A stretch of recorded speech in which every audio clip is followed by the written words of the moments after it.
Test cricket বড় নিষ্ঠুর জায়গা, এখানে এক সেশনে ভুল পুরো ম্যাচের ভাগ্য বদলে দিতে পারে। মাহমুদুল হাসান জয়কে নিয়ে আছে কথা বলতেই হবে। আজকে চাপের মুখে দাঁড়িয়ে দলের জন্য একটা চরম ভাইটাল ইনিংস খেলে ফেলেছেন জয়। কিন্তু দিন শেষে আউট না হয়ে যদি ক্রিজে টিকে থাকতে পারতেন তাহলে হয়তো আজকের রাতটা আমাদের অন্যরকম শান্তিতে কাটত।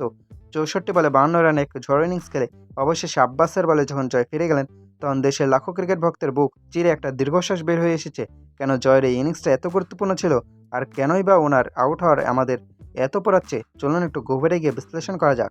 এই টেস্টের ফার্স্ট ইনিংসটা যদি আপনারা খেয়াল করেন, ওটা কিন্তু ছিল একদম লো স্কোরিং। পিচে বোলারদের জন্য বাড়তি সুবিধা ছিল এবং আমাদের ব্যাটাররা ভুগেছেন। এই পরিস্থিতিতে দ্বিতীয় ইনিংস এসে বাংলাদেশ দলের সামনে বড় চ্যালেঞ্জ ছিল। টিম ম্যানেজমেন্ট ভালোই করে জানতো আগামীকাল যখন নতুন বল আসবে তখন বাংলাদেশের জন্য ব্যাট করা আবার চরম টাফ হয়ে যাবে।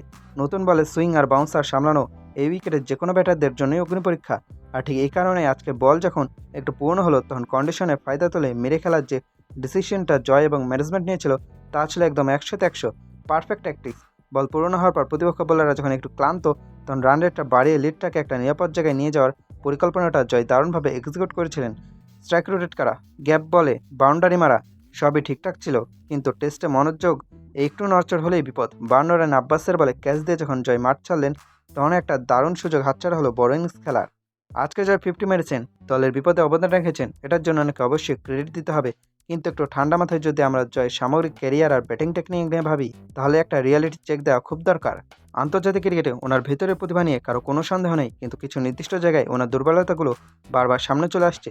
অফ স্টাম্পের বাইরের বল রিড করা কিংবা সুইং উইকেটে ফুটওয়ার্কের জড়তা, এই সমস্যাগুলো আন্তর্জাতিক বোলাররা খুব দ্রুত ধরে ফেলছেন। আর এই কারণে আজকে 50 করার পরেও আমি ব্যক্তিগতভাবে মনে করি জয়ের এখন ইন্টারন্যাশনাল ক্রিকেট থেকে একটা শর্ট ব্রেক দরকার। ওনাকে জাতীয় দল থেকে আজীবনের জন্য বাদ দেওয়ার কথা কেউ বলছে না, বরং ওনার ভালোর জন্যই ওনাকে দেশের ঘরোয়া ক্রিকেটে ফিরে যাওয়াটা প্রেফার করা উচিত।